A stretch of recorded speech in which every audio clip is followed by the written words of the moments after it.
Hello, good morning. Nana is here. So, a blessed Sunday morning to all of you guys. So, eto, busy na naman. Sunday ngayon, so dapat close kami. Pero tomorrow kasi is mag-open, hindi kami mag-open tomorrow, dahil January 1. So, katulad ng 24, nag-open kami para lang ma-serve ang ating mga customer. Kaya ngayon 31, maaga kami mag-close sa aming mga dear customer. Order na po kayo ng water dahil bukas, tsak maraming kayong mga bisita, madaling maubos ang mga water. Pagising ko guys, andyan na yung isa kong staff, aka Jermakel, so maaga siya. Kaya pagising ko, kilos agad ako sa tubigan. Kaya guys, ngayon pa lang ako magsasanga, ngayon pa lang ako magluluto ng almusalin ng aming mga staff at the same time ng nanay. Dumating na kasi, dalawa na silang dumating, so yung isa nag-deliver na. Hindi naman nag-aalmusal yun kapilang yung sold na siya. Pero itong isa, malakas tong kumain. So, kailangan niya ng rice. Kaya magsasangag ako, magluluto ako. Habang siya marami nang dumating na customer actually. Kaya pagkatapos ko magtapo ng 3 mineral, 3 alkaline, nag-refill agad ako dahil nga maraming water station ngayon ang sarado. So ako naman, sabi ko kasi kung 2 araw kami magsasara, tsak mauubusan talaga yung ng tubig ang aming mga customer. And humihingi pala ako ng paumanhin doon sa aming mga customer na nagdi-delay ang delivery because yung isa po naming service is sira. So, wala pang available na pyesa para magawa yung aming service, yung aming e-truck. Kaya, isa lang po ang gumagana ngayon. Kaya, sorry po, pasensya na sa aming mga dear customer na talagang delay ang aming delivery. Pero we make sure naman po na mai-deliver to. Kung hindi na kinakaya ng service namin at may naiiwan po dito, kinabukasan naman po mai-deliver yun. So, pasensya na. Minsan talaga sa business, meron tayong mga bagay, mga situation na hindi natin kontrolado. Kaya humingi pa ako ng pasensya. So, guys, today is the last day of 2023. I just want to thank to all our dear customer for the continuous support sa aming Blessed Flow Water Refilling Station. Maraming salamat po sa inyo. Sa aking mga staff, nagpapasalamat din ako sa patuloy na sipag at tiyaga nila kahit minsan pasaway. Kay Mama, syempre, Diyos ko, napakalaking tulong sa amin ni Mama. Kaya ngayon, holiday, siya ang mag-avail ng holiday. Pag holiday talaga, at wala akong pasok, si Mama pinagbabakasyon ko. Siyempre, para naman makapag-bingo-bingo, makapag-mingle-mingle naman siya sa kanyang mga kaamiga. So ako, di ba rin wala akong rest, wala akong pahinga. Bata pa naman ako. Ay, hindi naman. Matanda na. Ibig sabihin, compare kay Mama. So si Mama, kailangan talaga ng pahinga. So, yun lang. Last day of 2023.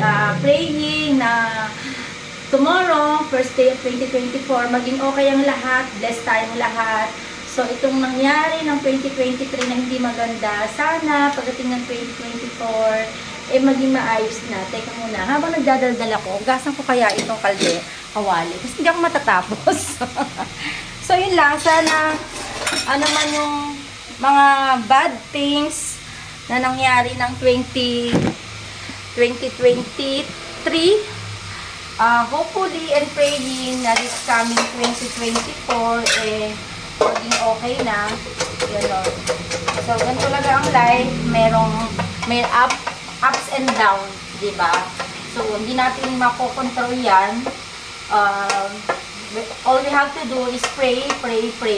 And praise all our worries, our problem to God, our Father. Kasi, wala naman talagang ibang makakasolve ng ating mga problema kung hindi na tayo kayang tulungan ng kapamilya, kaibigan. Give it to the Lord. Siya lang talaga. Ako, marami na akong pinagdaanan, pero hoping and praying na malagpasan syempre. Oh, sorry, tapos na ako sa lababo. Kaya kailangan ko lang magano. Teka, ayusin ko lang to. Ayusin ko lang ang aking pero na akong tripod hindi ko lang nakuha. Wala ako ng egg, siyempre. Egg, yan. Hindi nawawala ang egg. Meron akong egg, Tapos meron akong slice ng embutido. Ayan. Piprito ko uli. Naluto na to kagabi eh. Tapos meron din akong dilis. May natira pang dilis. Ayan, dilis. At meron pala akong ham. Teka, maghaham tayo.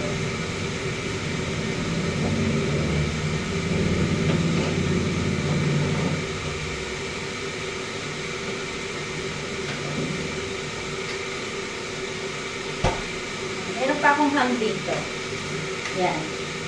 Meron pa rin ako natirang ham. Unti-unting ano.